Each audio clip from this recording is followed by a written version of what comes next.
सरकारी चिकित्सालय समस्त परीक्षा मागणा उपलब्ध पाई राज्य सरकार निदान योजना रही भी खोलाखोली ब्रह्मपुर सिटी हस्पिटाल यार उल्लंघन हो दीर्घ 3 मासरू अल्ट्रासाउंड परीक्षा बंद रही केवल गर्भवती महिला को बाद दे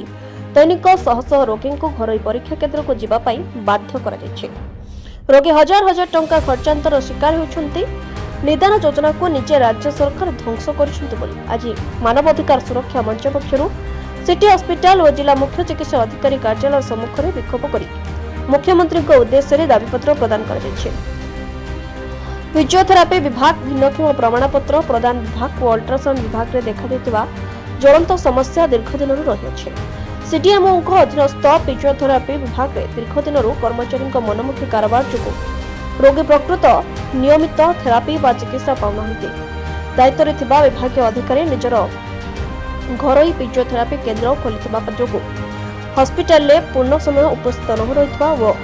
आसुवा रोगी को निज घर केन्द्र को आसवा कही निज कर्तव्य घोर अवहेला करुवा और हस्पिटाल अव्यवस्था सृष्टि कर मंच कर्मकर्ता माने अभियोग कर भिन्नक्षम प्रमाणपत्र प्रदान में बहु विलंब हेतु पीड़िता नाना प्रकार हस्तसत होती गत वर्ष नवेम्बर मासरे आवेदन कर व्यक्ति वर्तमान प्रमाणपत्र पाउछन्ते अर्थात प्राय 11 मास विलंब भिन्नक्षम प्रमाणपत्र प्रदान कर सूचनायोग्य पूर्व सरकार समय मात्र 1 सप्ताह मध्य प्रमाणपत्र दि जा पारुथिला किंतु वर्तमान ये व्यवस्था कहीं लोक हैरान करा मंच प्रश्न कर भिन्नक्षम प्रमाणपत्र प्रदान क्षेत्र में वरिष्ठ नागरिक और मात्राधिक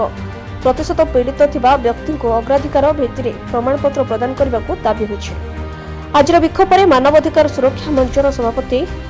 गगन चंद्र मल्लिक आवश्यक कार्यानुष्ठान निमंते सरकार निकट में दाबी कर चीफ ज्ञानी प्रकाश सेनापति रिपोर्ट गीतांजलि न्यूज ओडिया।